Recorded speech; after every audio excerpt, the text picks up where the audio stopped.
तुका म्हणे माझे हेती सर्व तुका तुका म्हणे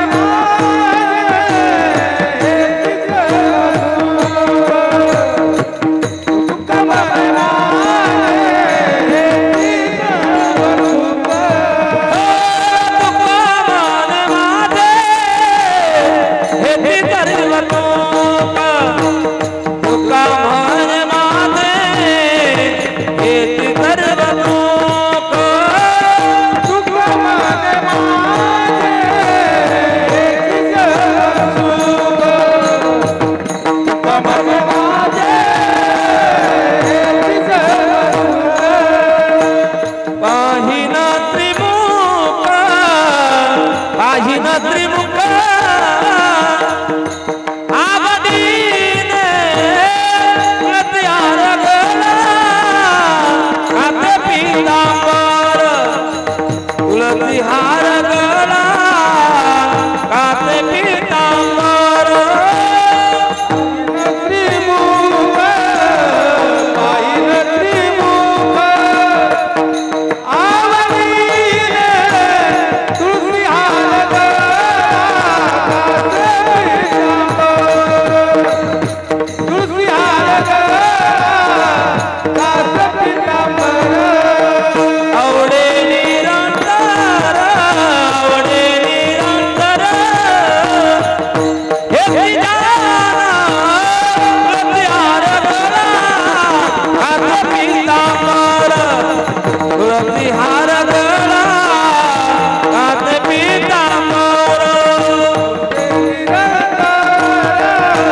परब्रह्मलिंगम भजे पांडुरंगम पंढरीच्या देवराया दंडवत तुझे पाया दंडवत तुझे पाया दंडवत तुझे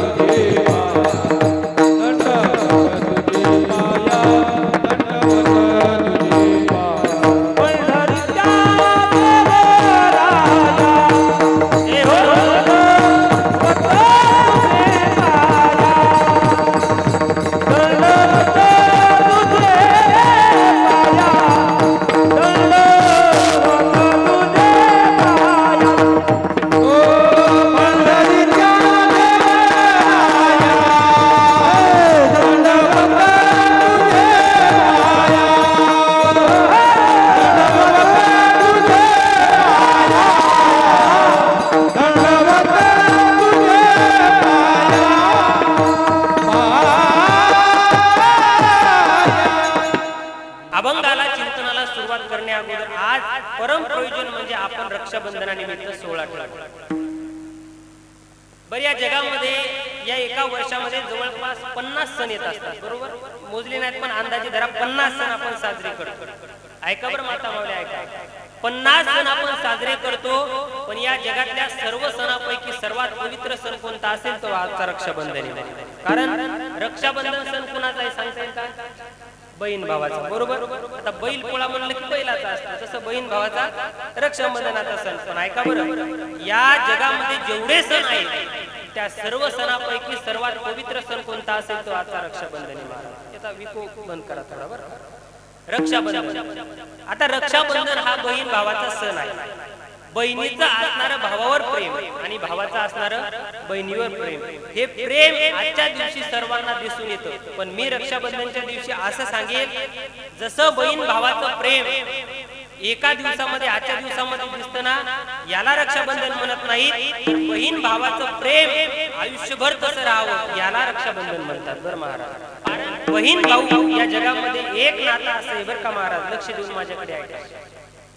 बहीण भावाचं एक नातं असं आहे, या जगामध्ये जेवढे नाते आहेत त्या सर्व नात्यापैकी सर्वात पवित्र नातं म्हणजे बहीण भावाचं आहे. एखाद्या बहिणीच्या जीवनामधून जर तिचे वडील गेले, ऐका बरं, बहीण भावाचं नातं सांगतो तुम्हाला. एखाद्या बहिणीच्या जीवनामधून जर तिचे वडील निघून गेले तर तिचा मोठा भाऊ असणारा तिच्या वडिलांच्या जागेवर असतो. आणि एखाद्या भावाची जर आई लवकर निघून गेली तर त्याच्या जीवनातली मोठी बहीण ही त्याची आई असते. कारण या जगामध्ये बहीण भावासारखं नातं या जगामध्ये कोणतंच नाही. बरं, आता पहिले बहीण सांगतो, नंतर भाऊ सांगतो. कारण लेडीज इज फर्स्ट, त्यांना जास्त आरक्षण आहे महाराज. आपल्याला अर्ध तिकीट फुकट जातात. विठाला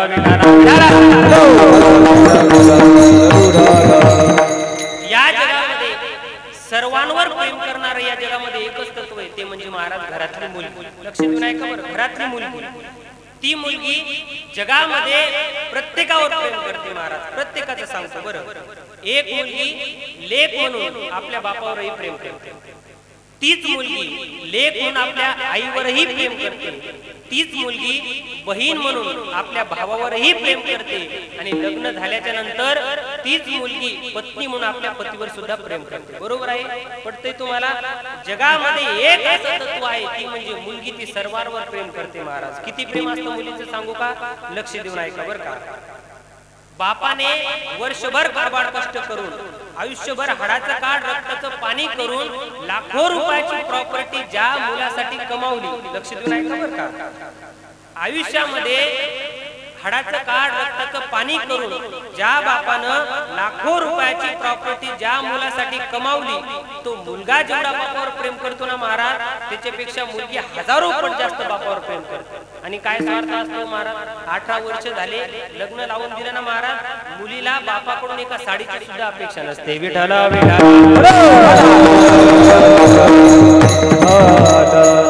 मुलीचं किती प्रेम असतं ऐका बरं. एक छोटंसं कुटुंब होतं, 4 जण परिवारामध्ये राहत, 4 जण कुटुंबामध्ये राहत होते. पत्नी, पती, एक मुलगी होती 7 वर्षाची आणि मुलगा होता 10 वर्षाचा. लक्ष देऊन ऐका. एकदम सुखी कुटुंब होतं. पण आयुष्यामध्ये असे दिवस येतात, आजची रात्र सुखामध्ये आहे पण उद्याची रात्र सुखामध्ये असेल का दुःखामध्ये असेल सांगता येत नाही महाराज. हे सुख दुःखाचं जग आहे बरं महाराज. आपण म्हणत असतो महाराज अहो माझ्यासारखा सुखी या जगात नाही, पण मी असं म्हणतो या जगामध्ये देवाच्या बापाला सुद्धा सुख मिळालं नाही महाराज, त्याला सुद्धा दुःख भोगावंच लागलं. म्हणून प्रत्येकाच्या जीवनामध्ये सुखाची काही आणि दुःखाचे काही दिवस येत असतात. पण याच्यामध्ये फरक असा आहे, माणसाच्या जीवनातले सुखाचे दिवस हे लवकर निघून जातात महाराज, आणि माणसाच्या जीवनातले दुःखाचे दिवस कटत नाही. आणि आपलं दुःख हे कधी पण कोणापाशी सांगत जाऊ नका बरं महाराज. आपल्याला झालेलं दुःख हे कुणापाशी सांगत बसत जाऊ नका. कारण सांगू का, प्रत्येकाच्या घरात साखर असते का नाही सांगता येत नाही, पण प्रत्येकाच्या घरात मीठ मात्र असतंच महाराज, बरोबर आहे. आणि जखमीवर मीठ जास्त टाकल्यावर जास्त त्रास होतो का साखर टाकल्यावर? काही लोक असे असतात, आपलं दुःख आपल्या जवळ बसून रडून ऐकतात महाराज, रडून. असं वाटतं बस हा माझ्या दुःखामध्ये सहभागी आहे. पण आपण तिथून निघून गेलो की आपलं दुःख कोणाला तरी हसून सांगतात. म्हणून आपलं दुःख कोणालाही सांगत बसत जाऊ नका. मी तर कीर्तनामध्ये नेहमी भीमराव बाबा एक वाक्य सांगत असतो, माणसाला झालेलं दुःख माणसाने एखाद्या जीवाला सांगितल्यापेक्षा माणसाला झालेलं दुःख माणसाने गावातल्या मंदिरातल्या देवाला येऊन सांगितलं पाहिजे. जीवनाचं कल्याण होतं महाराज. एक छोटस कुटुंब होतं, सर्व दिवस सुखामध्ये होते. मुलीचं प्रेम सांगतोय बरं, सर्व दिवस सुखामध्ये होते. पण एक दिवस त्या माणसाच्या मित्राचा बर्थडे होता. शेतामध्ये जायचे, रोज मायबाप कष्ट करायचे, मुलं शाळेमध्ये जायचे. आणि एक दिवस त्याला फोन आला रात्री 8 वाजता त्या माणसाला, बरं का, अरे बाबा आपल्या मित्राचा वाढदिवस आहे, चल धाब्यावर पार्टी करायला जायचं. त्याने सांगितलं बाबा माझ्या गळ्यामध्ये माळ आहे, मी काय मांसाहार करत नाही, मी दारू पित नाही, जात बर्थडेची पार्टी करून या.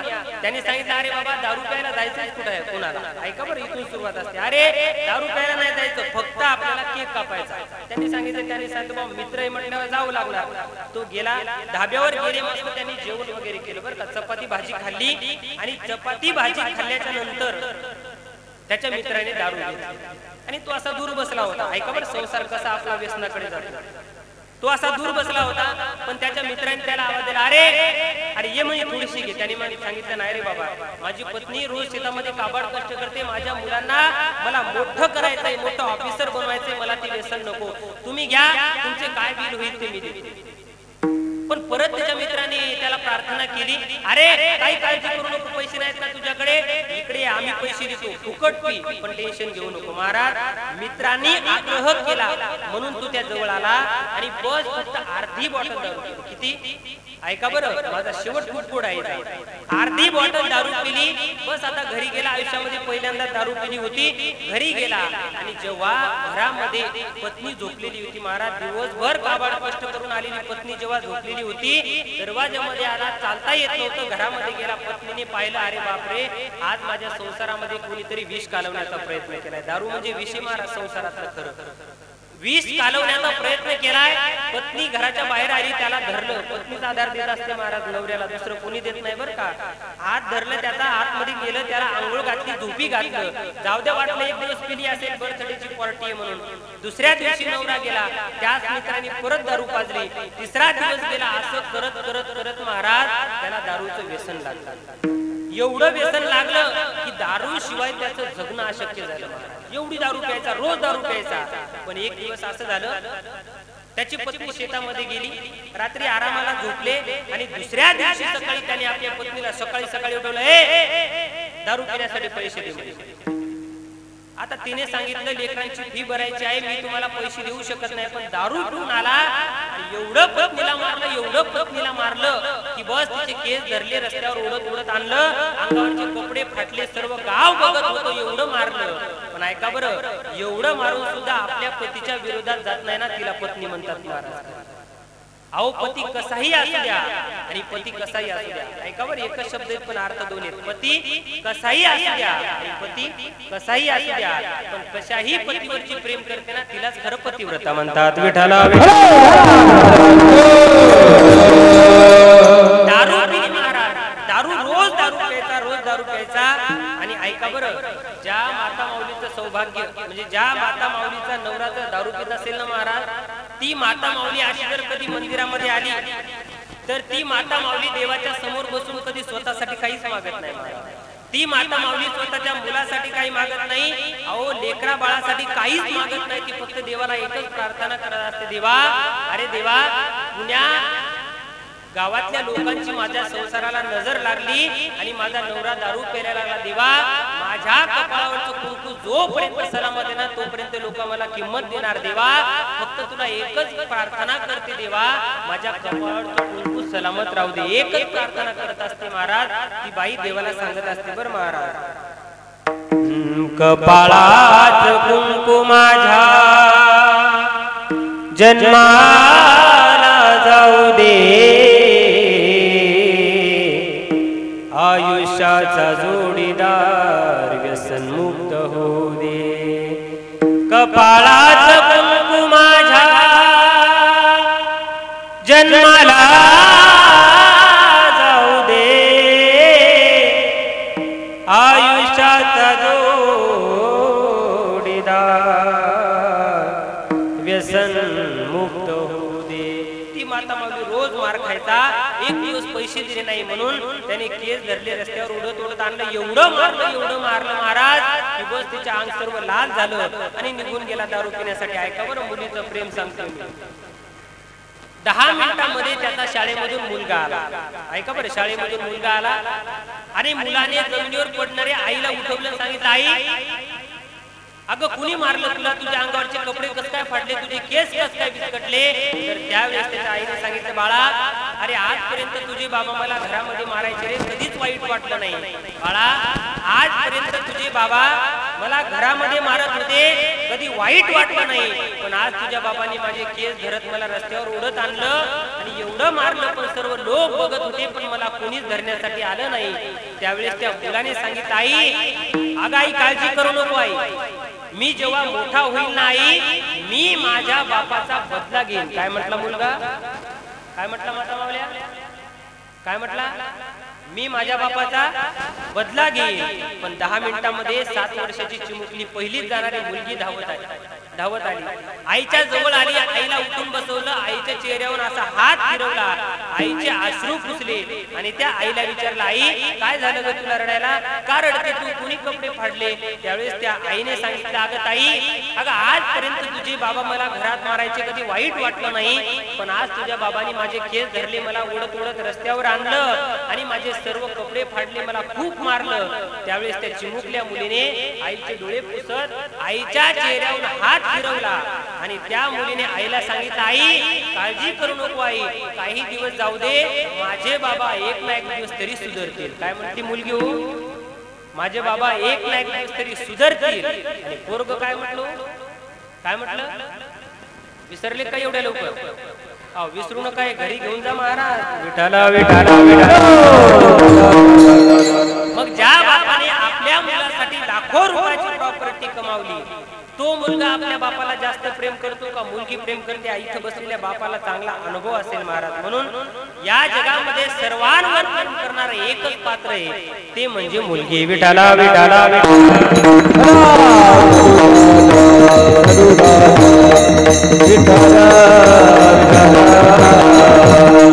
आणि प्रत्येकाला आयुष्यामध्ये एक तरी बहीण पाहिजे बरं महाराज. ज्याच्या जीवनामध्ये बहीण नाही ना महाराज, आजच्या जीवनामध्ये आजच्या दिवसात त्याला जेवढा त्रास होत असेल ना तेवढा त्रास कोणालाच नसेल. आणि ज्या बहिणीला या जगामध्ये भाऊ नसेल ना त्या बहिणीला आजच्या दिवशी जेवढा त्रास झाला असेल एवढा त्रास कोणा कधीच होत नसतो. पण एक सांगतो बरं, एखाद्या भावाला जर जीवनामध्ये बहीण नसेल ना तर मी सांगतो रक्षाबंधनच्या दिवशी तुम्ही मुक्ताईनगरला जा, मुक्ताबाईला राखी बांधा, तुमचं जीवन घडल्याशिवाय राहणार नाही.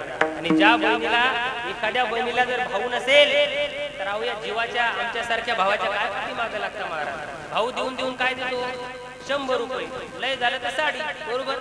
10 वर्ष भावा बहिणीचं प्रेम राहतं महाराज. एखाद्याची बहीण जर गरीब कुटुंबामध्ये गेली आणि भाऊ जर श्रीमंत असला ना तर भावाला बहिणीच्या घरी जाण्याची सुद्धा लाज वाटते. असे काही बरेच लोक या जगामध्ये आहेत. विठाला विठाला.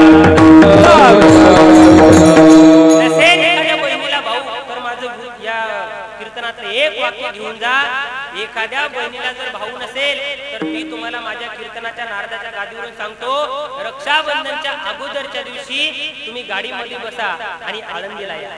ऐका बरं, आळंदीला या आणि आळंदीला आल्याच्या नंतर सकाळी ज्ञानोबाराच्या दर्शनाला जा आणि ज्ञानोबारांच्या समाधीवर तुम्ही एक रात्री ठेवा. तुमच्या जीवनातील सर्वात पवित्र रक्षाबंधन त्या दिवशी घडेल महाराज.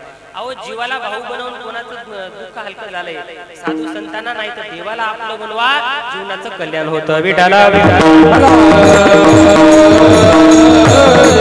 म्हणून आजच्या पवित्र सणानिमित्त सर्वांनी रक्षाबंधनच्या दिवशी एवढ्या सर्वांना रक्षाबंधनच्या हार्दिक हार्दिक शुभेच्छा देतो. आता या शुभेच्छा तर सकाळी पाहिजे असतात, बरोबर.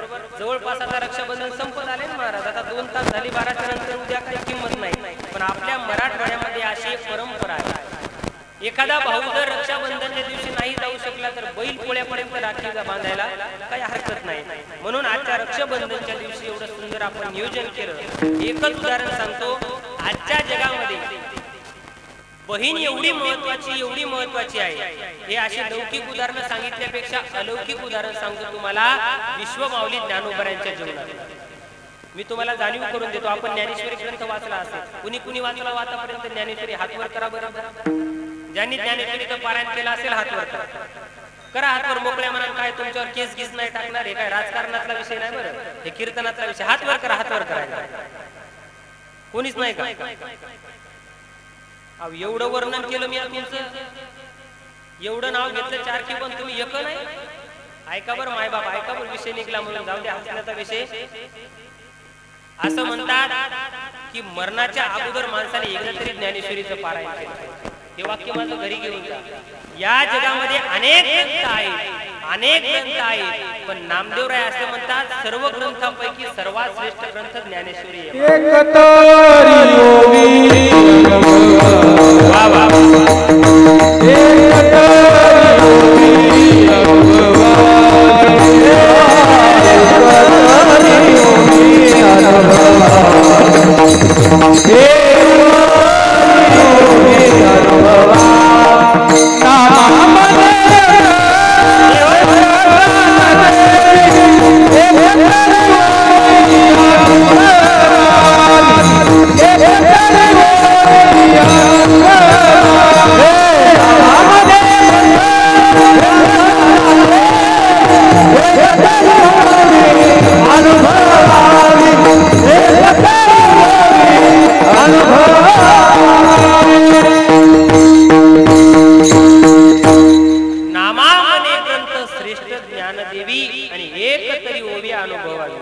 जोपर्यंत आपण आपला शेवटचा श्वास आहे ना महाराज, तोपर्यंत एकदा तरी ज्ञानेश्वरीचं पारायण केलं पाहिजे, एकदा तरी पारायण केलं पाहिजे. ही ज्ञानेश्वरी किती श्रेष्ठ आहे सांगू का? आता आम्ही आळंदीमध्ये राहतो, रोज दर्शनाला जातो बरं का मी. रोज किती श्रेष्ठ ज्ञानेश्वरी आहे, रोज दर्शनाला जातो. पण प्रत्येक रविवारी, मागच्या 2 महिन्यातला विषय बरं का भीमराव बाबा, मी प्रत्येक रविवारी दर्शनाला गेलो की सकाळी एक पुण्यातला इंजिनिअरिंगला ड्युटी करणारा मुलगा पारायणाला येत होता बरं का. ऐका बरं, घडलेलं या. मी 4 रविवारी जाऊ दिले, 1 महिना जाऊ दिला, तो प्रत्येक रविवारीच यायचा बरं का. मधातल्या कोणत्या दिवशी नाही, फक्त रविवारी यायचा आणि दिवसभर पारायण करायचा. तिथंच हॉटेलवर काहीतरी खायचा आणि दिवसभर पारायण करायचा. 5वा रविवार गेला, पण 6व्या रविवारी मला राहवलं नाही. मी सहज विचारलं 6व्या रविवारी, का रे दादा कुठे राहतो म्हटलं. त्यांनी सांगितलं महाराज मी पुण्यामध्ये राहतो. आता पुणे म्हटलं की थोडीशी सिटी आहे, तिथल्या लोकांना जास्त वेळ भेटत नाही. त्याला विचारलं का रे तू पुण्यामध्ये राहतो, काय करतो? त्यांनी सांगितलं महाराज मी इंजिनियर आहे. वय त्याचं जवळपास 30 वर्ष असेल, इंजिनियर आहे. मग त्याला म्हटलं का रे तुला पेमेंट किती? त्यांनी सांगितलं महाराज मला 70-80 हजार रुपये पेमेंट आहे, लाख रुपये पेमेंट जवळपास पडते. मी त्याला विचारलं इंजिनिअरिंगचा अभ्यास जगामध्ये सर्वात हार्ड आहे, बरोबर, सर्वात अवघड अभ्यास आहे. तुला सोमवार, मंगळवार, बुधवार, गुरुवार, शुक्रवार, शनिवार.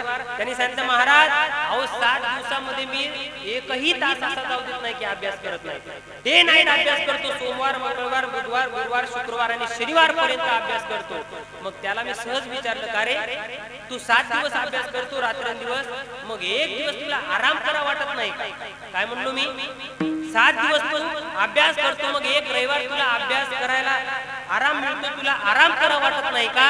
तर त्यावेळेस त्याने सांगितलं महाराज अहो मला 7 दिवस अभ्यास करून जेवढं समाधान मिळत नाही, 1 महिनाभर ड्युटी करून लाख रुपये अकाउंटला येतात त्यावेळेस जेवढं समाधान मिळत नाही ना, त्यावेळेस फक्त रविवारी 1 दिवस ज्ञानेश्वरी वाचली की तेवढं समाधान माझ्या पदरामध्ये पडतं.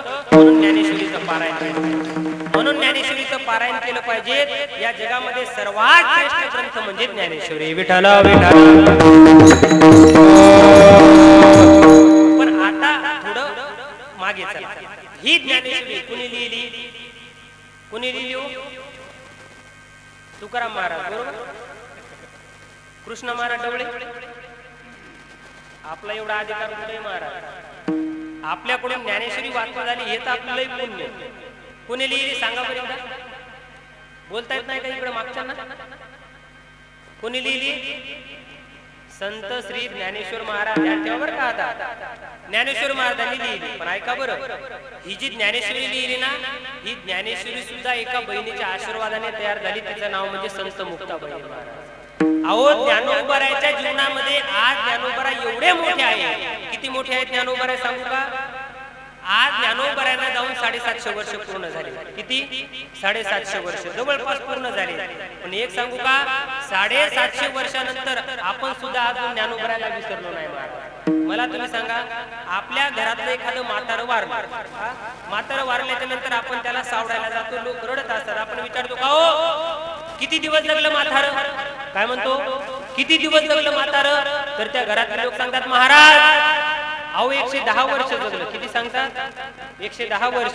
पण ऐका बरं जाणीवपूर्वक, 110 वर्ष जगलेलं म्हातारं जेव्हा मरतं ना महाराज, त्यावेळेस तालुक्यातले, जिल्ह्यातले, गावातले, गल्लीतले एका महिन्यात त्या म्हाताऱ्याला विसरून जातात. किती?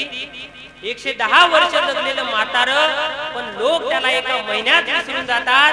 पण माझे विश्वमाऊली ज्ञानोबाराय फक्त वयाचे 22 वर्ष जगले, पण 750 वर्ष झाले अजून त्यांचं नाव घ्यावं लागतं. याचं कारण सांगू का? ज्ञानोबाराय 22 वर्ष जगले, पण म्हातारे 110 वर्ष जगलं, पण म्हाताऱ्याचं नाव का निघत नाही आणि ज्ञानोबारायचं नाव का निघतं सांगू का? म्हातारं 110 वर्ष जगलं, पण स्वतःच्या कुटुंबासाठी जगलं. म्हातारं 110 वर्ष जगलं, पण स्वतःच्या कुटुंबासाठी जगलं. पण माझे विश्वमाऊली ज्ञानोबाराय वयाचे 22 वर्ष जगले, पण 22 वर्षातला क्षणोक्षण समाजाच्या कल्याणासाठी खर्च केला. म्हणून ज्ञानोबाराय जिवंत केलं. ज्ञानोबाराय एवढे मोठे आहेत, एवढे मोठे आहेत. आज आपल्या घरामध्ये आपल्या आजोबाचा, खापरपंजोबाचा, पंजोबाचा कुणाचाच फोटो नसेल. ऐका बरं, कुणाचाच फोटो नसेल. पण आज आपल्या घरामध्ये ज्ञानोबारायचा फोटो आहे महाराज. ज्ञानोबारायचा फोटो आहे. कारण आज ज्ञानोबारायने जी ज्ञानेश्वरी लिहिली ना, ती ज्ञानेश्वरी मुक्ताबाईच्या आशीर्वाद घेऊनच ज्ञानेश्वरी लिहिलेली आहे. बरं, ज्ञानोबारायच्या आयुष्यामध्ये बहीण जेवढी महत्वाची आहे ना, तेवढीच बहीण आपल्या सुद्धा जीवनामध्ये महत्वाची आहे. मी तर असं म्हणतो, जर मुक्ताबाई झाली नसती ना सोपन दादा, भीमराव बाबा मुक्ताबाई झाल्या नसत्या तर आपल्याला ज्ञानोबाराही कळाली नसती आणि ज्ञानेश्वरी सुद्धा कळाली नसती. कारण ज्ञानेश्वरी लिहायच्या अगोदर एक टाटीचा प्रसंग आहे महाराज. ज्ञानोबाराय मधुकरी मागून आले, पण कुणीच मधुकरी दिली नाही. म्हणून ज्ञानोबाराय कुटीमध्ये जाऊन बसले. ज्ञानेश्वरी लिहिली नव्हती, पण त्याच्यानंतर ज्ञानेश्वरी लिहिली. ज्ञानोबाराय कुटीमध्ये जाऊन बसले आणि एक चिमुकली बहीण ज्ञानोबारायांची ज्ञानोबारायांना प्रार्थना करायला लागली. योगी पावन मनाला, योगी पावन मना,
यांना जर म्हटलं वडाला घर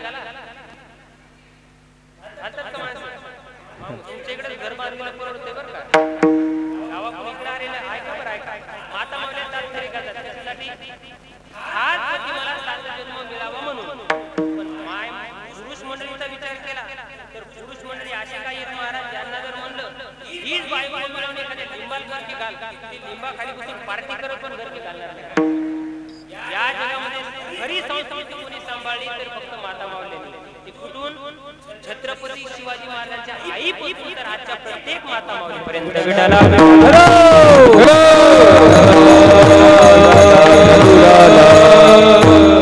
आजच्या सेवेकरता घेतलेला अभंग नाथ महाराज.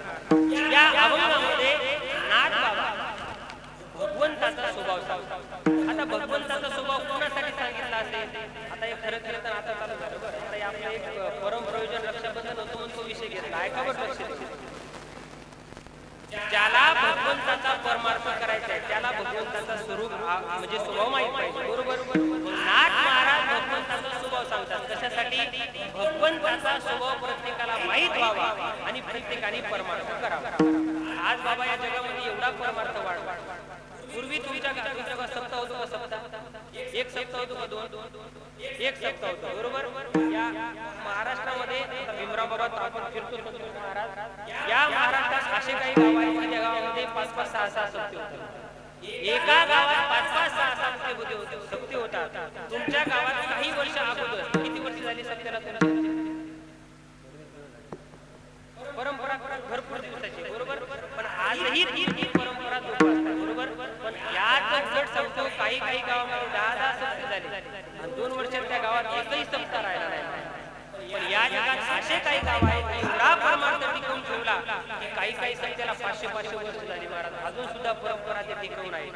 मी असं म्हणतो काही लोक आम्हाला म्हणतात महाराज अहो आम्हाला सप्ताह करायचा पण खर्च लय लागतो महाराज. माझा विषय आहे की या जगामध्ये परमार्थ केला पाहिजे. प्रत्येक जणांनी परमार्थ केला पाहिजे आणि प्रत्येकाचा परमार्थ वेगवेगळा आहे. प्रत्येकाचा परमार्थ आता तुम्हाला सोपं सांगतो. बरं. मुलाच्या जीवनातला परमार्थ आई वडिलांची सेवा. लक्ष द्या. पत्नीच्या जीवनातला परमार्थ आपल्या पतीची सेवा. ज्या माता माऊलीने आपल्या पतीची सेवा केली तिला देवाच्या मंदिरात जाण्याची गरज नाही. मी तुम्हाला सांगतो एकच वाक्य सांगतो. ऐका बरं. संसारामध्ये हसा. ऐका बरं. संसारामध्ये हसा, परमार्थामध्ये रडा, अंगणात टाका सेनाचा सडा, रोज मालकांच्या पाया पडा म्हणजे होणार नाही जिंदगीचा राड. हेच परमार्थाचं सत्य आहे महाराज. आपला पती हाच परमेश्वर म्हणून जर दर्शन घेतलं ना तर मी तुम्हाला गॅरंटीने सांगतो तुम्हाला मंदिरात येण्याची गरज नाही. तो मंदिरातलं देव मंदिर सोडून तुमच्या घरी आल्याशिवाय राहणार नाही.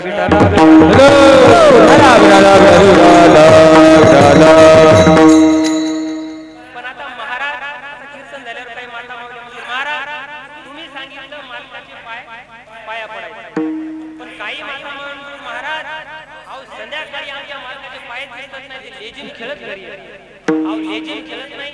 दांडिया जरी खेळत आला तर त्याचे पाय धरायचे. कारण पती हा परमेश्वर असतो महाराज. ऐका बरं.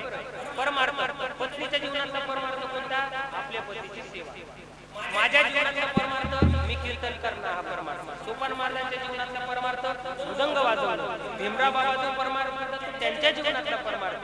असं माझं कीर्तन झालं बरं का त्या मारेगाव आहे ना मारेगाव त्याच्या पलीकडे कीर्तन होतं. आता हनुमान जन्म मी अभंग घेतला रात्री परमार्थ आहे माझा. आता परमार्थ शब्दाने अभंगाची सुरुवात म्हणून मी परमार्थ सांगितलं.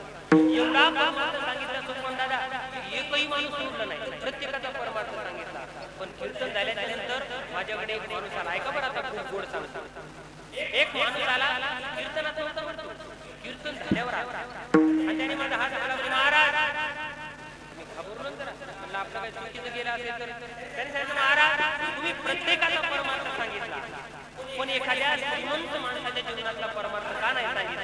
हे पण बरोबर आहे बरं महाराज. सध्या कलियुगामध्ये श्रीमंत माणसाच्या जीवनातला परमार्थ सांगणं खूप महत्त्वाचं. तुमच्या गावामध्ये सप्ताह असतो. सप्त्याची वर्गणी कोण मागतो? पावती बुक कोणाकडे असतात? मामा वर्गणी कोण मागतो? तुम्ही सर्व सप्ताहाचे कार्यकारी. मला तुम्ही सांगा सप्ताहाची वर्गणी मागत असताना तुम्हाला सर्वात अगोदर वर्गणी गरीबाची भेटते का श्रीमंताची? एकदम खरं बोला. एकदम खरं. झूठ बोले कौवा काटे. काय म्हणतो मी? झूठ बोले कौवा काटे. श्रावण महिना आहे. झूठ बोले कौवा काटे नाही नागोबा काटे. श्रावण महिना आहे ना महाराज. खोटं नाही बोलायचं. कोणाची वर्गणी भेटते अगोदर? गरीबाची. आपण काय करतो? पावती घेतो आणि एखाद्या गरीबाच्या घरी जातो. रामभाऊ म्हणजे रोज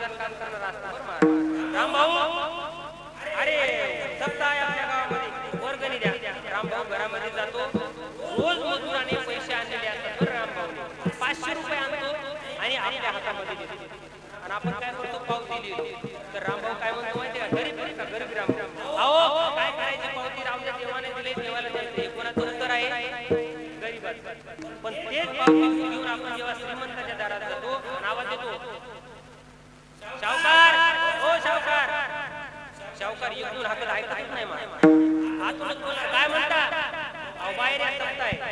कोणत्या मंदिरात नाही, गावात मंदिर कोणत्या असतात हे कशाला माहित नाही, पण काड्या श्रीमंताचं बरं का. मग काय करा आपण सांगणार, हो सत्ता आहे गावामध्ये सत्ता, बरोबर. मग मोठे कीर्तनकार लावले असते, गायनाचार्य कोण लावलं, काकडा कोण म्हणणार आहे, काकडा कोणत्या टायमाला असते हे गरीब वाकड झालेलं असते, त्या टायमाला कोणत्या टायमाला असते, 4 वाजता असते का दुपारा हे बी माहित नसते. पण ती विचारणार, मग विचारते बर किती खर्च आहे सत्याचा, कार्यकर्ते सांगतो बुवा सत्याचा 5 लाख रुपये खर्च. मग पाटील म्हणते अहो लिहा तुमच्या हाताने काय लिहा, काय म्हणतात सावकार लिहा तुमच्या हाताने. पावती बुक घेऊन जे गेलेले असतात यांना काय वाटतं, आपण लिहाव 5,000, सावकाराला 10,000 द्यायचे असते तर 5,000 खोट आहे ना. हे काय नाही हो सावकार तुमच्या हाताने जे काय लिहायचं तुमच्या हाताने. सावकार म्हणतो नाही, देवाने दिले देवाला द्यायचं तुमच्या हाताने द्या. गाव कोणी नाही, कुणीच नव्हतं, फक्त तिथं हरिपालन कीर्तन होतं. जाऊन मला असं बसलो, पायऱ्यावर बसलो असं. मग एक 10-15 वर्षाचं पोरग माझ्याकडे सांगितलं, महाराज तुमच्या तुम्ही आम्ही कीर्तनकार का, म्हटलं हो बाबा मी आता कीर्तनकार आहे, पण काय कार्यकर्त्यांना फोन लागला नाही. तिथं आलो मंदिरात बसलो, त्यांनी सांगितलं महाराज अहो मी असताना कार्यकर्ते काय करायचे, म्हणजे इथून सुरुवात केली बरं महाराज कार्यकर्त्याची काय गरज, त्याला म्हणजे आपलं घर शेजारी आहे, तुम्हाला घरी त्याला मस्त आराम करा, संध्याकाळी कीर्तनाला या. म्हणलं आता कोणीतरी मालक वाली भेटला आपल्याला. महाराज त्याच्या घरी गेलो, त्याच्या घरात गेलो आणि घरात जात असताना मस्त 2-3 म्हशी पाहिले बरं का. म्हणलं दुधाचं घर आहे, कारण ते आम्हाला रोज फिरावं लागतं. महाराज काही मी तर घेतच नाही, चहा पाणी काही घेत नाही, पण काही असे असतात चहा जे घेत नाही त्यांना म्हशी दिसले की त्याला चहा घ्यावा, दूध असते ना घरी. महाराजच्या घरात गेलो, नाही का बरं घरात गेलो, इकडं पाहिजे काय नाही, शॅम्पू आलाय फक्त.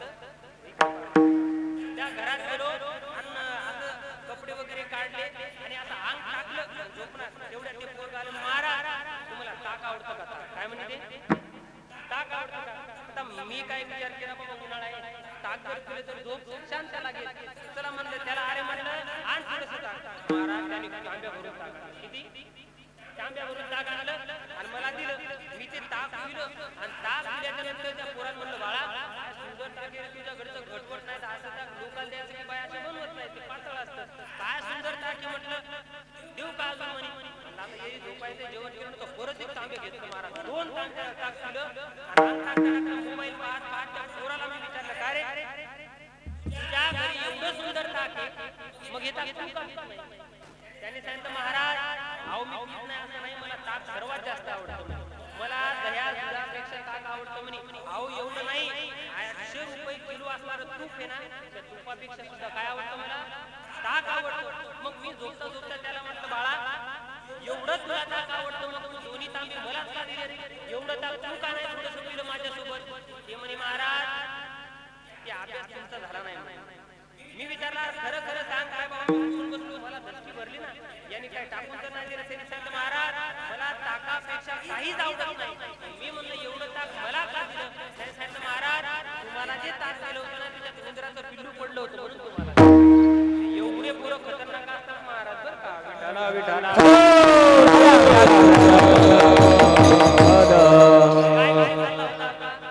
मला वाटलं की शावकाराचा विषय बंदच करू.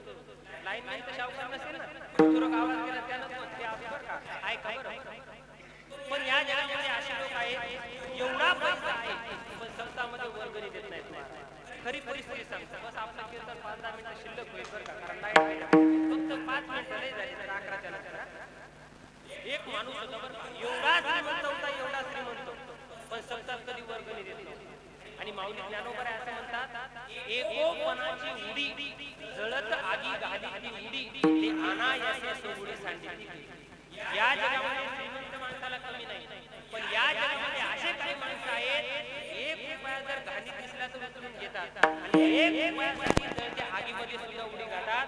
माऊली ज्ञानोबा किती कंजूस लोक असतात. काय झालं, एक अतिशय कंजूस माणूस होता. पंढरपूरची वारी झाली, कोण कोण गेलो होतो वारीला, गेलते का कोणी, वा वाईट काळ्या बाजूला ज्यांनी पंढरपूरची वारी केली.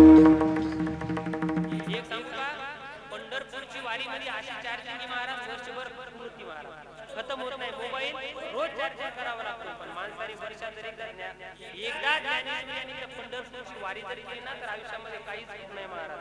कारण सांगू का असं म्हणतात बरं का सिस्टमवाले इकडे या तुम्ही. हो सिस्टमवाले एक कंजूस माणूस अतिशय कंजूस आहे का माता मावळी. आणि पंढरपूरला निघाला बॅग वगैरे घेतली घराच्या बाहेर पडला तेवढ्या त्याची बायको ती अशी आडी कुठे चालली म्हणे बॅग घेऊन. मला बायको म्हणू लागली बस त्याची कुठे चालली मला त्याने सांगितलं अगं आता मी तुझं काही जायचं नाही आता मला देव करायचा मी आता पंढरपूरला. बोला आता पटपट काय पंढरपूरला चाल. ती म्हणे तुम्हाला पंढरपूरला 15 नाही 1 महिना वय होऊ नका म्हणे तुम्ही. पण मला सांगा तुम्ही पैसे किती चालतात. त्याने सांगितलं अगं मी माझ्यासोबत आधार कार्ड चालवले.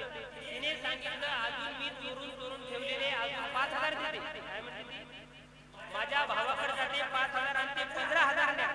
पण एक ध्यान ठेवा आपल्या वंशामध्ये कोणी दान देत नाही. आपण 25 रुपये ₹1 दान द्यायचं नाही.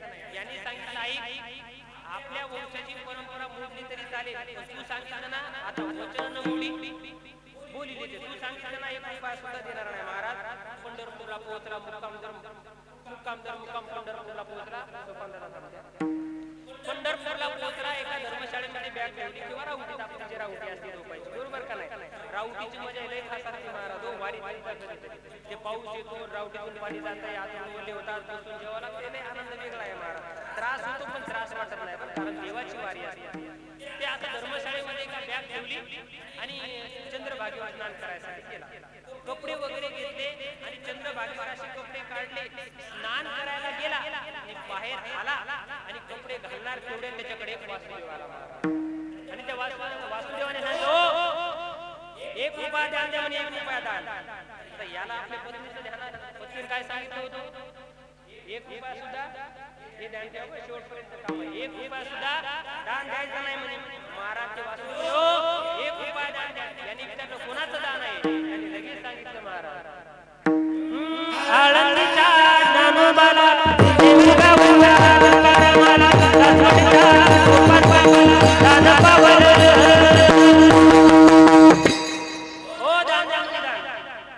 महाराज यांनी सांगितलं वासुदेवा मी तुम्हाला दान देण्यासाठी तयार आहे. मी कंजूस नाही. कंजूस माणसं असे म्हणत असतात मी कंजूस नाही म्हणे.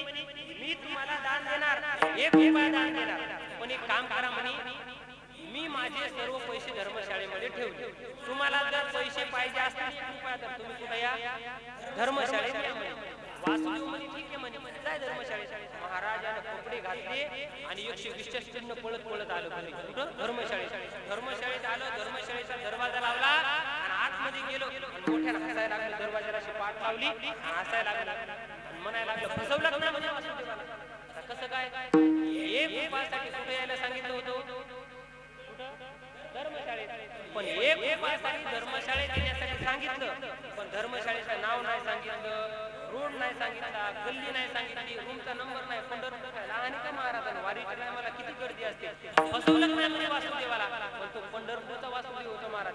काय गावचा सरपंच थोडा होता महाराज.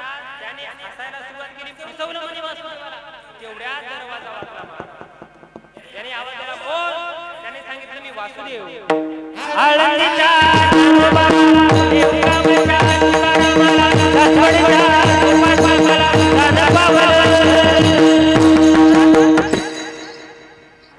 वासुदेवाचा आवाज ऐकला याची डिवोर्स गेली. हे म्हणायला लागलं याला धर्मशाळा नाही सांगितली काहीच सांगितलं नाही. हे इथपर्यंत आलं पण महाराज त्यांचं कळसावर बांधकाम केलं. आपल्या इकडं बांधकामच कळसापर्यंत असतं पण त्या कळसावर बांधकाम कसं केलं सांगू का. त्याने दरवाजा उघडला. ऐका बरं ऐका खूप गोड्या. त्याने दरवाजा उघडला आणि वासुदेव घरात आले म्हणे हो त्या म्हणजे ₹1. याने सांगितलं वासुदेवा मी धर्मशाळेत आलो आणि आल्याबरोबर मला तुमची आठवण झाली. मी माझे पैसे चेक केले पण माझ्या पॅकेटमध्ये बटव्यामध्ये फक्त ₹800 निघले आणि पंढरपूरहून फुटाण्याला जाण्यासाठी ₹800 लागतात. वारकरी सुद्धा तुमच्या गावातला असला पाहिजे नाही महाराज. तुम्ही एवढा सुंदर कार्य करता म्हणजे ते तुमच्या गावातला नाही. त्यासाठी वासुदेवा माझ्याकडे ₹800 येतो आणि 800 रुपये मला घरी जाण्यासाठी लागतात. 1 रुपया जर तुम्हाला दिला तर कंडक्टर मला तिकीट देणार नाही. तुम्ही एक काम करा म्हणे, तुम्हाला 1 रुपया पाहिजे असेल तर तुम्ही आमच्या फुटाणा गावात या. महाराज ते वासुदेव म्हणे, पळून पळून पळशील किती म्हणे. ते जगाचा मालक होता महाराज. याने महाराज काला उभेरा नाही, एकादशी दिवशी पहिलीच गाडी धरली रात्री. गाडी धरली, सकाळी सकाळी इथं फाट्यावर उतरला आणि तिकडून आता चालत यावं लागतं ना महाराज. इथं काय गाडी नसते तुमची, चालत यायला लागला. गावातले काही लोक आता एक प्रथा आहे, जे पंढरपूरून आले त्याचं दर्शन घेत असतात, बरोबर का नाही. मग गावातले लोक काय दर्शनासाठी गर्दी करायला लागली. त्यांनी सांगितलं ऐका दर्शनाचा कार्यक्रम रात्री होईल, पहिली मला माझ्या घरी जाऊ द्या. महाराज घरासमोर आलं, त्याची पत्नी अशी अंगणात काहीतरी निसत होती. त्याच्या पत्नीनं त्याला पाहिलं, पदर घेतला. आपल्याकडे संस्कृती पदर घेतला, धावतच गेली दर्शन घेणार. तेवढ्या तुम्ही आगा थांब म्हणे, ते दर्शन नंतर पहिले घरात चालले. तुला एक गोष्ट सांगायची. महाराज दोघं घरात गेले, याने आतून दरवाजा लावला आणि दोघं हसायला लागला. ऐका बरं माता मावळ, ते हसायला लागलं. याने विचारलं का हो, पत्नी म्हणे का हो तुम्ही पंढरपूरला गेले होते, मग तुम्हाला नेमकं हसायला काय झालं? नेमकं तुम्ही जत्रेला गेले होते का यात्रेला गेले होते? शब्द ऐका, तुम्ही नेमके जत्रेला गेले होते का यात्रेला? कारण सांगू का, जत्रा यात्रा शब्द ऐकायला बघायला सारखे आहे, जमीन आसमानचा फरक आहे. जत्रा म्हणलं की जो माणूस जत्रेला जातो ना, जत्रेला तो घरी आल्याच्या नंतर आरशात एकटा कोण हसतो महाराज, पागल झाल्याने करतो. आणि जे माणसं यात्रेला जातात ना महाराज, 18 दिवस यात्रेला गेला माणूस घरी आला ना की तो सकाळी उठल्याच्या नंतर त्याच्या मुखामध्ये अचूक नाव येतं महाराज, वचन ऐका कमला येतं का नाही? वडिले वळण इंद्रिय सकाळ.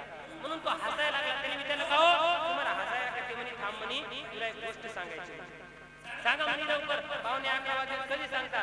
त्याने सांगितलं आई मी पंढरपूरला गेलो, माझ्याकडे एक वासुदेवाला 1 रुपया त्याने मला मागितला. तिला काय म्हणा, नाही तू मला सांगितलं होतं वचन न मोडी बोली देते नाही तिला म्हणे 1 रुपया. हिने ऐकलं आणि म्हणे वाह नवरा असा होता तुमच्यासारखा. एवढं माझं ऐकलं म्हणलं नवरा माझ्या तुमच्यासारखाच असावं. हिने साष्टांग दंडवत घातलं, उभी राहिली. मग विचारायला का तुमच्याकडे वासुदेवाला तुम्ही नेमकं काय सांगितलं? याने विचारलं म्हणे पहिले वासुदेव चंद्रभागेवर आले. मी म्हटलं धर्मशाळेत आले. मग धर्मशाळेत आल्याच्या नंतर त्याला दिला का? नाही वचन न मोडी तू सांगितलं होतं. मग काय सांगितलं? काही नाही म्हणे. त्याला सांगितलं तुम्हाला जर 1 रुपया पाहिजे असेल तर तुम्ही कुठे या आमच्या गावात. आणि मला खरं सांग म्हणे 1 रुपयासाठी कोणी 800 रुपये तिकीट खर्च करून येईल का दादा? येईल का? येणारच नाही महाराज.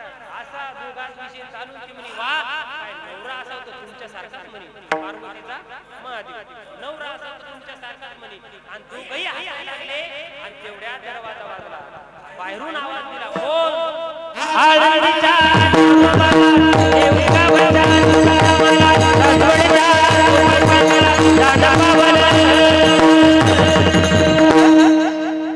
महाराज आवाज ऐकला आणि यार एक कडी लावली की वरचा कोंडा बी लावून दिला. म्हणे हेच म्हणे वासुदेव इथपर्यंत आलं कसं? याला गाव नाही सांगितलं, इथपर्यंत आलं कसं? पण महाराज त्याने बायकोला सांगितलं ऐक म्हणे आतापर्यंत वासुदेवाला फसवणार कोण होतं? मी एकटा होतो. पण आता घरात कोण येतं? आपण दोघं आहेत म्हणे. आता वासुदेवाला 1 रुपया द्यायचा वासुदेव करतो रे महाराज. त्याने सांगितले काम कर, माझ्या बॅगेतले सर्व कपडे काढ म्हणे आणि मला वारीचे पुस्तक भेटलं म्हणे 90 होतं. सर्व माझे कपडे असे घरात टाक म्हणे. मी असं झोपतो आणि माझ्या अंगावर पांढरट पुरत होतं. विषय आपला कुणीकडे झाला ध्यानात घ्या बरं. तुम्ही करा डोळ्यासमोर आणत जाते. फक्त घाबरू नका, भिवू नका कोणी बरं का, नाही तुझ्या पाणी घ्यावं लागेल तुम्हाला. महाराज सांगितले काम करा, झोपतो म्हणे मी आणि माझ्या अंगावर तो पांढरं धोतर टाक आणि एकच करायचं. ऐका बरं आता एकच करायचं म्हणे. वासुदेव घरात आले की माझ्या छातीवर डोकं आपलं रडायचं आणि म्हणायचं वासुदेवा आल्या मेले. काय म्हणायचं म्हणा, काय म्हणायचं आल्या मेले, आल्या मेले. एवढं ठरलं महाराज. त्या दोघांचं तिने अर्धा घंटा प्रॅक्टिस केली. तेवढ्याच वासुदेव दरवाजा दार उघडा दार आळंदीच्या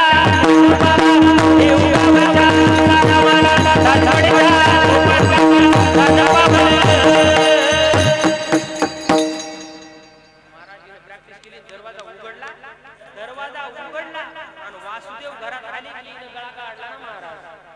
वासुदेवा जमते असंच असताना ते माणसं मेले की महाराज हे आवाज यांच्याकडून ईश्वर यांच्यात जमतो महाराज, आपल्याला नाही जमत. मी अर्धा घंटा प्रॅक्टिस केली कीर्तनाच्या अगोदर, तेव्हा मला जमायला लागलं. ते सांगते महाराज वासुदेवा. वासुदेव म्हणे भाऊ बाई बोंबलू नका, लय दूर आलो म्हणे, बोंबलू नका, काय झालं ते सांगा. हिने चालू केलं ना महाराज. वासुदेवा कधी नाही पंढरपूरला गेले. वासुदेव म्हणे मला माहित नाही, पहिल्यांदा चालतं, पण पुढं काय झालं ते सांग ना. याने सांगितलं वासुदेवा कधी नाही पंढरपूरला गेले, आल्या मेले. महाराज वाऱ्यासारखी बातमी पसरली ना तालुक्यात जिल्ह्यात. कधी नाही पंढरपूरला गेले, आल्या मेले अशी वार्ता पसरली आणि सर्व जिल्ह्यातले लोक त्याच्या घरी आले. गावात गर्दी मावत नव्हती महाराज. एखादा शिपाई जेव्हा शहीद होतो ना तशी गर्दी व्हायला लागली. आणि 4-5 वारकरी आपले वारी करणारे ज्यांचे पाय गेले वाऱ्या करू ते वारकरी आले अंगणात बसले. आणि ते वारकरी भीमराव बाबा चर्चा करायला लागले.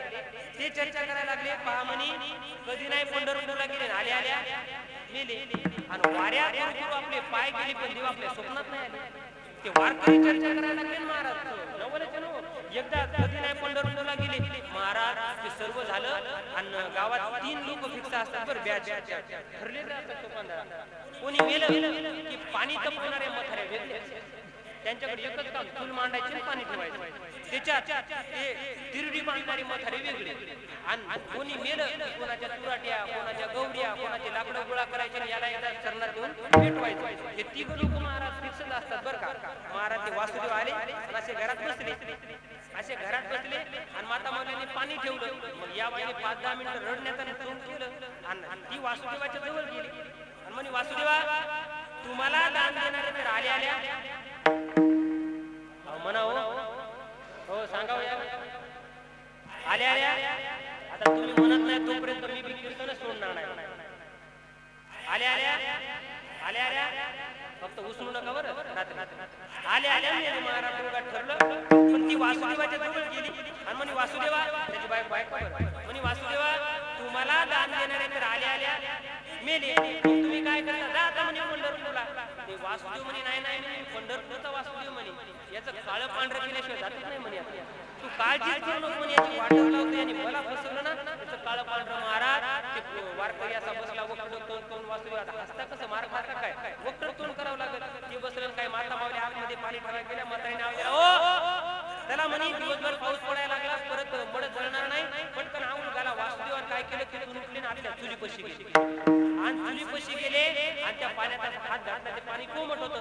वासुदेव म्हणे कोमट पाणी नाही, पाणी चांगलं उकळू द्या म्हणे, कारण यानं 15 दिवस आंघोळच केली नाही म्हणे, नुसती बिस्किट गोळा केली.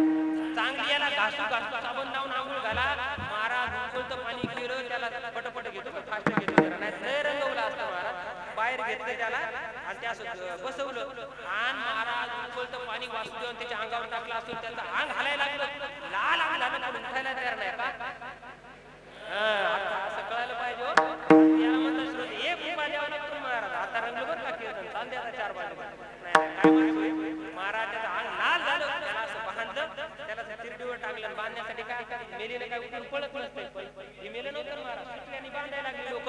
ते वासुदेव म्हणे याला सुत्र्यान बांधू नका म्हणे, चांगली धान आणा म्हणे, बैल फासा टाका. हे जर उठलं तर 2-3 मथारी मरे. याला चांगलं बांधून घ्या महाराज. त्याला बांधलं आणि 4 दगड खांद्यावर घेतलं. राम राम सत्य राम गुरुबाई राम गुरु. त्याला सरणापर्यंत स्मशान भूमीपर्यंत आणलं. स्मशान भूमीत आणलं, त्याला सरणावर ठेवलं. आता फास्ट घेतो ऐका बरं. आता शेवटी घोडे त्याला स्मशानात आणलं, सरणावर ठेवलं. त्याच्या पोराला बोलवलं, 5 फेरे घातले आणि ते अग्नी देण्यासाठी काय असतं तुमच्याकडे, काय म्हणतात त्याला, काय असतं ते अग्नी टेंबा बरं का. टेंबा त्या पोराच्या हातात दिला.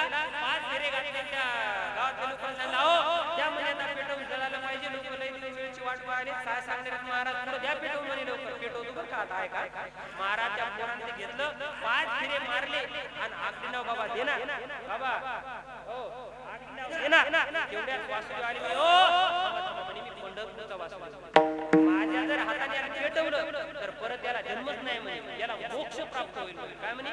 मोक्ष. महाराज हे ऐकू लागलं सरनाथ, याचा हात पाय आता हलायला लागले. महाराज ते वासुदेवाला घेतलं टेंबा आणि त्याच्या जवळ गेले. आता काय पाय आपण पेटवलं महाराज, पाय आपण पेटवलं, रॉकेट टाकलं, त्याचे पाय जळायला लागले पण उठायला तयार नाही. का जळायला पण उठायला तयार नाही.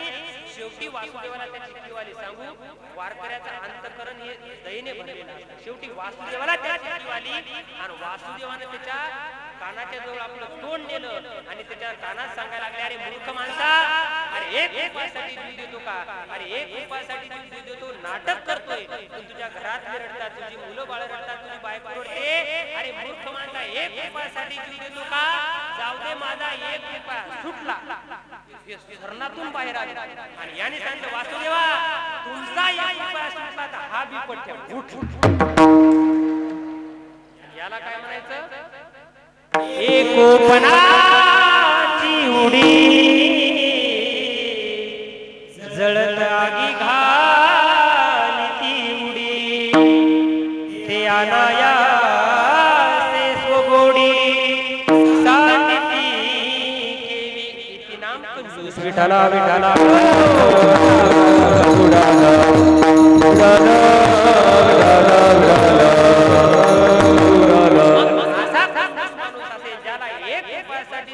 जीव द्यायला तयार होतो असा माणूस परमार्थामध्ये दान धर्म करू शकत नाही. श्रीमंताच्या जीवनातला परमार्थ आपल्या जीवनाच्या श्रीमंतीचा 1% भाग सप्ताहामध्ये दान दिला तर कीर्तन ऐकण्याचं पुण्य प्राप्त होतं. म्हणून जर परमार्थ करायचा असेल तर देवाच्या स्वभावाचा, सत्तेचा आणि नामाचा महिमा आपल्याला माहित असला पाहिजे. मग असेच काही परमार्थ करणारे साधक ना पैठणला गेले नाथबाबा, महाराज आम्हाला परमार्थ करायचा आहे, महाराज आम्हाला परमार्थ करायचा आहे, पण त्या देवाची आम्हाला ओळख सांगा, तो देव नेमका कसा आहे?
कारण सांगू आज कीर्तनामध्ये कितीही मोठा कीर्तन करा जर वादक आहे चांगले असतील तर कीर्तन रजत नाही महाराज. म्हणून या सर्वांसाठी जोरदार टाळी वाजवा.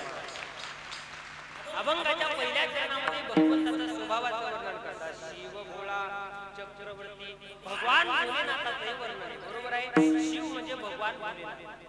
त्यांच्या स्वभावाचं वर्णन करतात. कसे आहे शिव भोळा भोळे आहे. एका मिनिटामध्ये सांगतो बरं का. एका मिनिटामध्ये किती भोळे आहेत सांगू का. जेव्हा सती माता आपल्या वडिलांच्या घरी गेली दक्ष प्रजापती यज्ञामध्ये उडी खाली आहे का बरं. कोणाची बायको होती. भगवान भोलेनाथाची बायको सती माता आपल्या बाबाच्या घरी गेली. अपमान झाला. यज्ञामध्ये उडी खाल्ली. ही गोष्ट जेव्हा भगवान भोलेनाथाला समजली. भोळा सांगतो बरं शॉर्टकट कथेमध्ये खूप रंगवून सांगत असतो. शिवपुराणामध्ये रामायणामध्ये भागवतामध्ये प्रत्येकच विषय येत असतो. गेली यज्ञामध्ये उडी खाल्ली आणि ही गोष्ट जेव्हा भगवान भोलेनाथाला कळाली तर भगवान भोलेनाथाने दक्षाचं मुंडकं उडवलं आहे का बरं. इथपर्यंत तुम्हाला माहिती आहे. पण जेव्हा दक्षाची बायको भगवान भोलेनाथाचं दर्शन घेण्यासाठी सांगितलं तेव्हा मी सासू या नात्याने नाही पण मी एक भक्त म्हणून तुमच्या दर्शनाला आले. जर माझा पती माझ्या आयुष्यात नसेल तर मला काहीच किंमत नाही. कारण असं म्हणतात जिये बिन देह नदी बिन गाव तैसी अनाथ पुरुष बिन नारी. एक स्त्री पुरुषाशिवाय पूर्ण होऊ शकत नाही. सांगितलं हो देवा तुम्ही भोळे आहात माझ्यावर कृपा करा. सासू म्हणून नाही पण माझ्यावर तुम्ही भक्त म्हणून कृपा करा. माझे पती जिवंत करा. भगवान भोलेनाथाने सांगितलं जसा होता तसा तो होणार नाही पण कृपा करतो. महाराज सैनिकांना सांगितलं आणि सांगितलं जो प्राणी दिसेल त्याचं काय करा मुंडकं कापून आणा. कोणाचं मुंडकं आणलं होतं. बोकड्याचं. कोणाला बसवलं. मग माझा दृष्टांत संपला. स्वतःची पत्नी गेली. एवढा रागवणारा सुद्धा स्वतःच्या पत्नीचं दुःख बाजूला सारलं आणि दुःखाचं बाजूला सारून एका भक्तावर कृपा केली. आपल्या पतीचं दुःख भक्ताच्या मधात येऊ दिलं नाही. पत्नीला बाजूला ठेवलं पण भक्ताची इच्छा पूर्ण केली म्हणून ते भोळे आहे.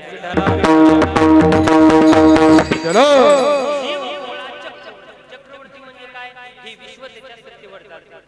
म्या बोलविल्या म्या बोले म्या चालविल्या सूर्य चाले म्या हलविल्या त्या हरे जो जगाचे चाळी चालतो म्हणजे भगवान भोलेनाथ. कारण देवाचा कोण असेल तर महादेव महाराज. म्हणून हे विश्व त्या भगवान भोलेनाथाच्या सत्तेवर चालते. म्हणून गावात ऐका बरं तुमचे लाख शत्रू असू द्या तुमचे हजारो विरोधक असू द्या अहो तुमच्या माघारी तुमच्या काड्या करणारे लाखो असू द्या तुमच्यावर लाख संकट येऊ द्या पण मी तुम्हाला सांगतो जर तुमच्यावर भगवान भोलेनाथाची कृपा असेल ना तर तुमच्या केसाला सुद्धा धगा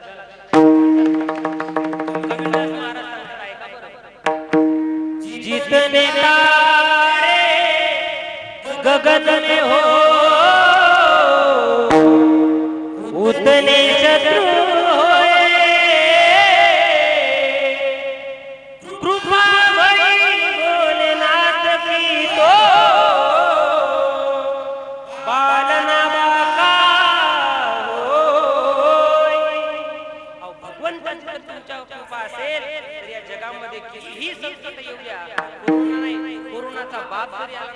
केसाला धक्का लागत नाही. विठाला विठाला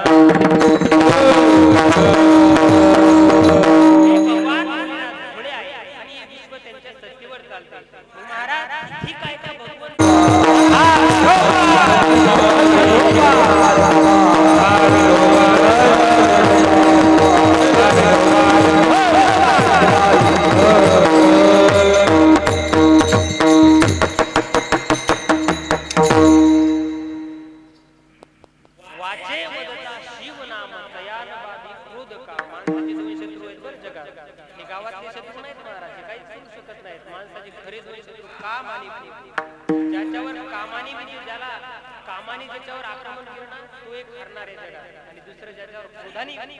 आक्रमण केलं तो एक हरणार. पण याच्यामध्ये जगद्गुरु उभाऱ्यासारखं कामावर आणि ज्ञानोबाऱ्यासारखं क्रोधावर ज्यांनी विजय मिळवला ना त्यांचं नाव मेल्याच्या नंतर सुद्धा निघू शकते. बरं महाराज वाचे वदता शिवनाम तयार काम. बघा बरं आपण सध्या कलियुग लागले. कलियुगाचे 5,500 10 मिनिटांमध्ये थांबायचे बरं का. आता मुद्देच आहेत माझे मेन 2-3 कलियुग लागले बरं का. झाले आता बरं का माता झालं म्हणजे लगेच जाऊ नका. मी आहे ना मी जाईपर्यंत कोणीच जात नाही. ऐका कलियुग लागले.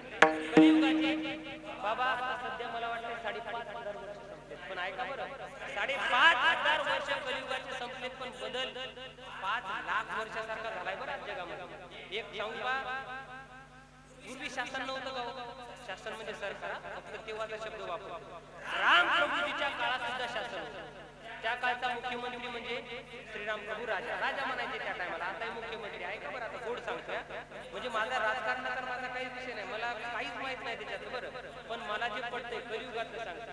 त्या काळचं शासन श्रीराम प्रभू बघत होते, पण त्या काळच्या राजाची इच्छा अशी होती की रात्री मी उपाशी राहिलो तरी चालेल, पण माझी प्रजा सुखाने जेवली पाहिजे. त्या काळच्या राजाची इच्छा होती, शासनाची इच्छा होती. पण आज कलियुगातलं शासन असं आलंय, जमान्याची लोकांची माती झाली चालते, पण माझं पुढं भरलं पाहिजे. सध्याचं शासन बरं मोठं नाही बोलणार आहे, कलियुगामध्ये हेच चालू आहे. अहो त्रेता युगामध्ये जटायू नावाच्या पक्षाला कळालं बायकोची इज्जत वाचवली पाहिजे, बाईची इज्जत. पण आज ते मला वाटतंय सोलापूर कुठं, आता सोलापूरलाच घटना झाली ना, ते डॉक्टरवर अत्याचार झाला. कोलकाता. त्रेता युगातल्या जटायू नावाच्या पक्षाला कळत होतं स्त्रीची इज्जत वाचवली पाहिजे, पण आज कलियुगामध्ये या भयावह वातावरणामध्ये माणसं सुद्धा विसरून गेले, स्त्रीवर होणारा अत्याचार थांबवला पाहिजे. हे कलियुगाचा पराभव आहे महाराज. आज सांगू का माता मावल्या, आता लग्न करायचं असलं, आता तुमचा मुलगा समजून ऐका बरं, तुम्ही राग आला तरी मुलाच्या संख्या माफ असतात, लहान आहे पण तुमच्या पुढचं सांगतो. आता लग्न करायचं चालू होणार बरोबर, आता कधी पण लग्न करायला येतो का, आता काय तसं जुळ शिकवी सुद्धा काही समजणार नाही महाराज. पावसाळा हिवाळा दन लग्न करायचं लवकर पाहिजे होतं, पण लाईट गेली ते चांगलं झालं, जो होत आहे अच्छे केली होते, तिथूनच खरं कीर्तन रंगलं महाराज. काय का बरं, आता माझ्या तुम्ही लग्न तुमच्या घरामध्ये तुमची मुलगी आहे. आता आम्ही एखाद्या घरी गेलो आणि त्या घरामध्ये जर एखादी बाप असला तर तो बाप सांगतो, महाराज अहो आमच्या मुलीचं लग्न करायचं हो, एखादा चांगला नवरदेव शोधा. बाबा काय म्हणतात, चांगला नवरदेव शोधा. आम्ही पुढं काही बोलायच्या अगोदर तिची माय पुढची अशी आडवी होती महाराज, किचन मध्ये बारीक कान लावून आडवी होती महाराज. आवाजाचा पोरगी म्हणल्यावर डिमांड येणार पोरीला सुद्धा. महाराज तुम्ही जर आमच्या पोरीलं पोरगं पाहत असाल तर ती पोरगं कसं असलं पाहिजे, कलियुगातलं सांगतो बरं आहे महाराज. त्याच्याकडे 10 एकर जमीन असली पाहिजे, घरी एक ट्रॅक्टर असलं पाहिजे, शेतामध्ये एक विहीर असली पाहिजे, त्याला सरकारी नोकरी असली पाहिजे, लाख रुपये पेमेंट असली पाहिजे, आणि होता वस्तूवर नवरदेवाचे मायबाप मेलेले पाहिजे. खरे का कुठे कलियुगात आहे महाराज. आणि एक सांगू का, मायबाप असण्याचा विषय सोडून द्या. मायबाप तुम्हाला दोघांना सांगतो, तुम्ही तुमच्या मुलीला तळाच्या पोरासारखं वाढवा, बरोबर. हाडाचं काढ रक्ताचं पाणी करून तुम्ही ज्या मुलीला एवढं चांगलं सांभाळलं, त्या मुलीचा हात ज्या मुलाच्या हातामध्ये देताना महाराज, मी म्हणणार नाही पैसा पाहू नका, पण तळ हाताच्या पोरासारखं वाढवलेल्या मुलीचा हात ज्या पोराच्या हातामध्ये देताना जसा त्याचा पैसा पाहता, जशी त्याची नोकरी पाहता, त्याचा पैसा जरूर पहा, पण तळ हाताच्या पोरासारखं वाढवलेल्या मुलीचा हात त्या पोराच्या हातामध्ये देताना जसा पैसा पाहताना तसं त्याच्या गळ्यामध्ये पवित्र तुळशीची माळ आहे का बघा, तुमच्या मुलीचा संसार. कलियुग लागले महाराज, हे फक्त आपल्याला ऐकण्यापुरतं चांगलं वाटतं. मला सांगा, ज्या ठिकाणी पैसा आहे त्या ठिकाणी आपण संबंध जोडतो, त्याला संबंध नाही त्याला सौदा म्हणतात महाराज. आणि सौदा जास्त दिवस टिकू शकत नाही, कारण जर पैसा पाहून एखाद्या घरी मुलगी दिली आणि संसारामध्ये जर व्यसन लागलं आणि संसाराचं काही बरं वाईट झालं, कसं असेल कौल दैवाचा कोण जाणेल उद्या उद्या काय होईल कोणाला माहिती महाराज. आणि मग एकदा व्यसनाने संसार उद्ध्वस्त झाला ना, मग फक्त आपण एवढंच म्हणत असतो बरं महाराज. कशी काळाची चाहूल आली, बाप सुखाची करपून गेली, कसं विपरीत घडलं सार, होता सोन्याचा संसार, राजा राणीचा दरबार, माया मंदिर हलले, लागे कळस फुटाया, आज घायाळ पक्षी जाई पिला भेटाया, तीन बांधल घरट, दिला विसावा निवारा, घेऊन या पंखा खाली, भरविला मुखी तारा, ओढर रक्ताला लागली लागे चाहून मनाला आज घायाळ पक्षी जाई पिला बेटाया. म्हणून आपल्या मुलीचं संसार जर सुखामध्ये पाहायचा असेल तर पैसाही पहा, पण त्याच्या गळ्यामध्ये हे संस्कृतीचं लॉकेट पहा. तुमच्या मुलीचा संसार सुखी झाल्याशिवाय राहणार नाही. झालंय माझं कीर्तन. आता एक योजना आली मला. कोणती हो? कोणती? लाडकी बहीण. पण ऐका बरं, गोड सांगतो भाव, तुम्ही घ्या ती दादा, तुमचं काय टेन्शन नाही, तुम्ही घ्या. तुमच्या नवऱ्याला 500 देत जा. असं नाही आमचं होय बरोबर का नाही मारा. आता आमचं झालं नाही, पण पुढे आमच्या बायको येतील ना, बरोबर का नाही. सोपं करून सांगतो बरं. ऐका, आज या कलियुगामध्ये माता माऊलीच्या अकाउंटला सरकारने 3000 रुपये टाकले. तर ती माता माऊली 8 दिवस झाले सरकारचं कौतुक करते. ऐका बरं, 3000 रुपये तुमच्या अकाउंटला कितीतरी वर्षांनी सरकारने टाकले तर तुम्ही त्या सरकारचं कौतुक करता, पण तुमचा नवरा शेतामध्ये वर्षभर काबाड कष्ट करतो, घामाचे थेंब त्याच्या अंगामधून गळतात, आणि जेव्हा ते उत्पन्न होतं ते उत्पन्न घेऊन तो माल घेऊन मार्केटमध्ये जातो. ऐका बरं, मार्केटमध्ये गेल्याच्या नंतर माल विकतो आणि घरी आल्याच्या नंतर रात्री 10 वाजता पैसे बायकोच्या हातात देतो. फक्त मला एवढंच सांगायचंय, 3000 सरकारने दिल्याच्या नंतर जेवढं कौतुक सरकारचं केलं ना, तेवढं कौतुक आपल्या नवऱ्याचं का तुमचं जीवन धन्य झालं. पैसा काय शेवटपर्यंत टिकणार आणि हे काय भरपूर दिवस चालेल असं वाटणार आहे का महाराज? हे जगात काहीच चाललं नाही महाराज. हे सर्व खोट्याचा बाजार आहे महाराज. फक्त देवाकडे पाहून जीवन जगायचं. विठाला विठाला. मला तुम्ही सांगा, आज या महाराष्ट्रामध्ये एवढा मराठा समाज हे एवढ्या मराठा लोकांची, एवढ्या हुशार लोकांची जर दिशाभूल करू शकतात तर आपल्या माता माऊल्यांना तुम्हाला फसवायला काय असतं त्यांना? हे फक्त काही काळानुसार असतं. बरं ऐका, या जगामध्ये आजपर्यंत ज्यांना त्रास झाला ना, जे लोक निस्वार्थपणे समाजासाठी झटले ना, त्यांना त्रास झाला. आज आपले जरांगे पाटील एवढं महाराज त्यांचं नाव महाराष्ट्रामध्ये झाले. मी तर असं म्हणतो, आता आपल्याला आरक्षण नाही भेटलं तरी चालतं, पण आपला समाज मराठा समाज असेल म्हणजे एका समाजाचा नाही. एक सांगू का, आपल्या समाजाला अनेक समाजाने मदत केली बरं महाराज. जेव्हा मुंबईची रॅली होती ना, त्यावेळेस भरपूर कास्टचे लोक, भरपूर जातीचे लोक आपल्याला सुद्धा सहभागी होते. पण एक सांगू का, हे विरोध करणारे आपले शेतकरी गरीब लोक नाहीत महाराज. वर जे बसलेत ना ते विरोध करतात. म्हणून आपण आपल्या माणसाला साथ दिली पाहिजे, कारण आपला माणूस आपण मोठं करणं आपल्या हातात आहे. बरोबर का नाही? मग आपल्यासाठी मला सांग, एखाद्या मुलीचं लग्न आहे तर टेन्शन कोणाला असतो? वर बापाला, बरोबर, पुरीच्या बापाला. पात्र लागले कोणाकडे मागायचे? पुरीच्या बापाकडे. पण अहो, या जगामध्ये पुरीचं लग्न असतं, स्वार्थ असतो त्या बापाचा. पण या जगामध्ये काही स्वार्थ नाही, तरी ते जरांगे पाटील एवढा आपल्यासाठी करतात. मग त्यांच्या पाठीमागे आपल्याला उभं राहायलाच पाहिजे. या महाराष्ट्रात अनेक लोक गेले बरं महाराज. मी मोठेपणा सांगत नाही, पण खरंच सांगतो, वास्तविक कीर्तनामध्ये नारदाच्या गादीवरून नाव घेण्याच्या ताकदीचा माणूस तो आहे. कारण सांगू का, आजपर्यंत तो जर जरांगे पाटील मॅनेजमेंट झाला असताना महाराज, तरी मंदिरात पैसा मावला नसता, एवढा पैसा लोकांनी दिला असता. पण एक सांगू का, त्या माणसाच्या बद्दल, त्या माणसाच्या अंतःकरणात पैशाला जागा नाही, त्या माणसाच्या अंतःकरणात माणसाच्या माणुसकीला जागा आहे. म्हणून तो माणूस असतो ते बरं महाराज. नाहीतर एखाद्या असताना महाराज त्याला गायब केला असतो, पण तो माणूस ब्रँड आहे महाराज. त्याच्यामुळे ते बोलणं ते जरांगे पाटलाचं खरंच प्रत्येकाला आवडण्यासारखं. आवडण्यासारखं म्हणजे का, कारण त्याचे लेकरं अजून महाराज 8वी 9वीतच आहेत. जरांगे पाटलाची मुलं 8वी 9वीत आहेत, पण ते आपल्या मुलासाठी रात्रंदिवस उपोषण करतात, याची आपल्याला जाणीव असली पाहिजे. आणि अशा माणसाला आपण कधीच विसरला नाही पाहिजे, एवढा संदेश. आणि शेवट माझं कीर्तन त्यांनी ठेवलं, ते माझे एक जीवलग मित्र आहेत, श्रीराम कदम पाटील.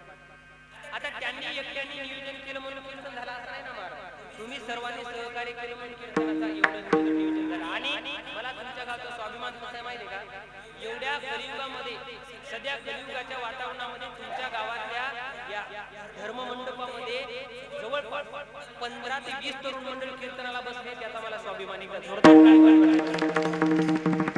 लाईट गेली, किती धावपळ करत होतो, किती धावपळ. बापाने जर आवाज दिला, बाळ्या बाळ्या, बापाचा ऐकत नाही महाराज. तोच बाळा इथं आदरतो हे वारकरी संप्रदायाचे संस्कार त्यांच्यासाठी एकच ऐका बरं मित्रांनो, तुमच्यासाठी एकच सांगतो, माणसाच्या आयुष्यामध्ये 3 मित्र असतात. मित्र सुद्धा चांगले असले पाहिजे तेव्हा जीवन घडत असतं. बरं ऐका बरं, ढाब्यावर दारू पियाला चल असे म्हणणारे 10 मित्र असल्यापेक्षा आपल्या गावात रक्षाबंधन निमित्त कृष्णा महाराजांचं कीर्तन आहे असं म्हणणारा एक मित्र असला तरी जीवन घडत असतं. बरं महाराज, एक मित्र असा पाहिजे. माणसाच्या जीवनात 3 मित्र असतात.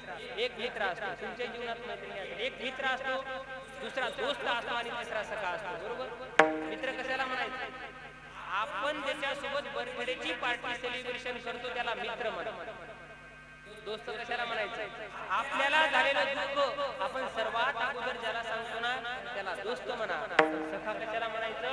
आपल्याला झालेलं दुःख आपण न सांगता आपला चेहरा पाहिला बरोबर जो ओळखतो ना त्याला सखा म्हणा. बरं महाराज, आणि असा एक तरी सखा माणसाच्या जीवनामध्ये असला पाहिजे. तो सखा किती आपल्यासाठी महत्वाचा असतो ऐका बरं. दुखडवायला उंबऱ्या सारखा,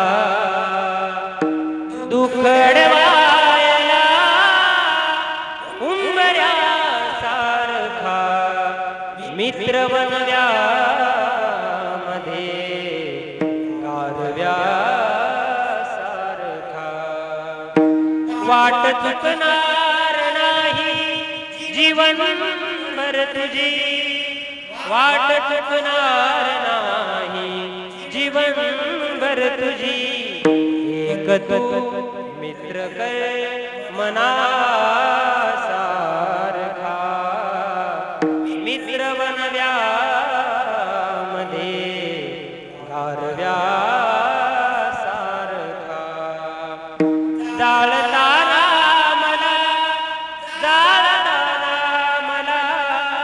एक मित्र आपल्या मित्राला सांगतो, मित्रा अरे मी मेल्याच्या नंतर माझे घरचे नातेवाईक मला जाळणार आहेत मित्रा, पण तुला एक काम करायचं मित्रा, जाळताना मला देह देवाचा, जाळताना मला देह देवाचा, हात खांद्यावरी टाकल्या सारखा, मित्र बनव्या मध्ये गारव्या सारखा, दुखडवायला उंबऱ्या सारखा, मित्र बनव्या मध्ये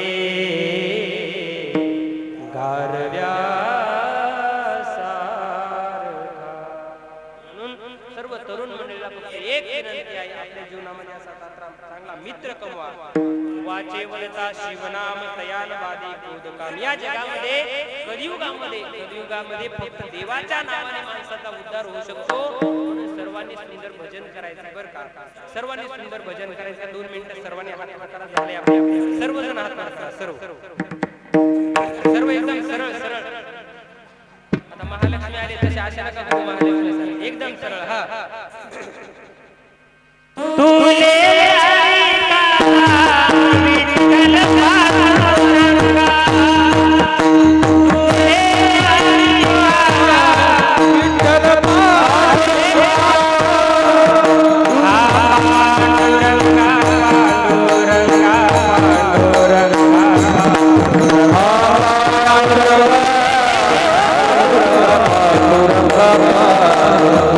Oh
ते म्हणा महाराज बरोबर का नाही? ऐका बरं, या कलियुगामध्ये देवाच्या नावाशिवाय आपला उद्धार होऊ शकत नाही.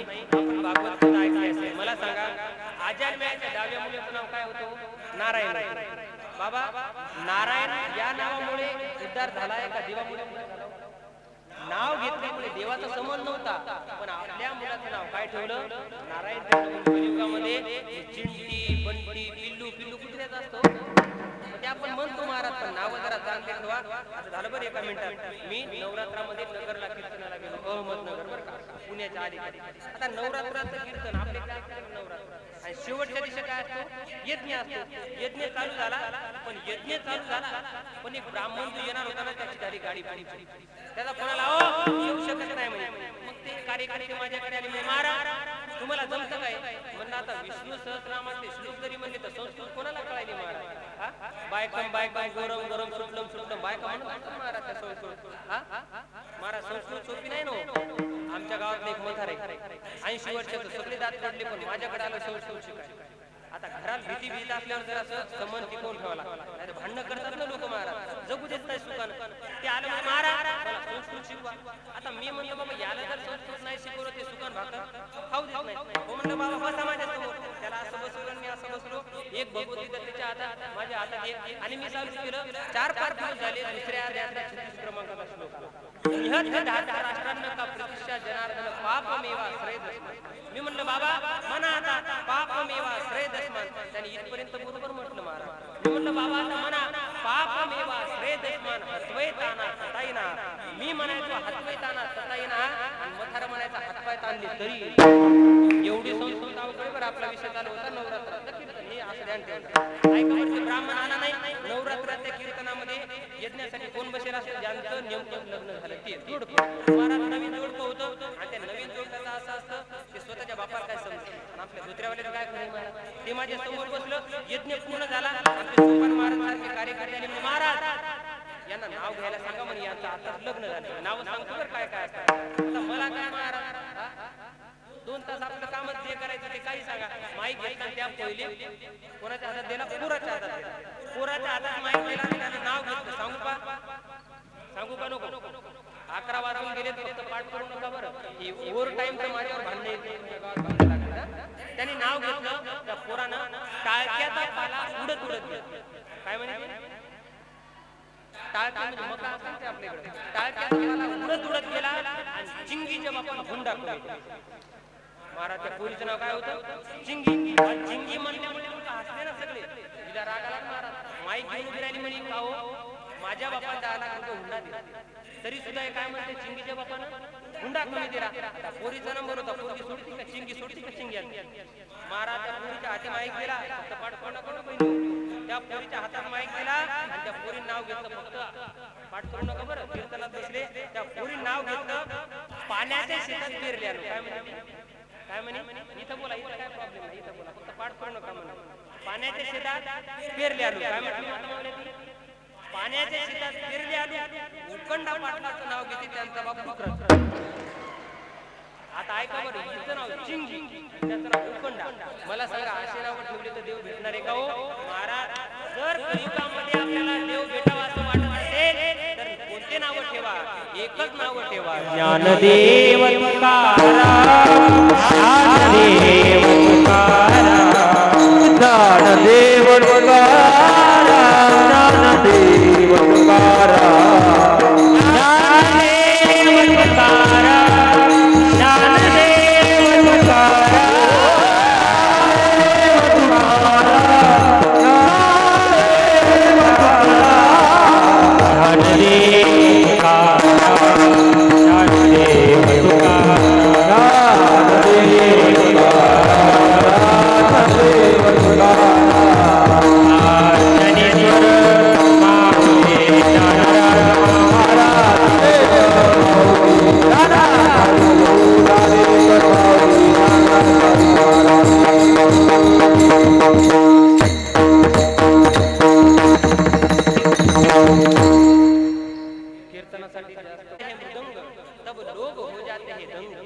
हमारे सोपान महाराज जब बजाते हैं मृदंग तब लोग हो जाते हैं दंग, मैंने पीछे मुड़कर देखा तो श्याम नाच रहे थे राधे संग.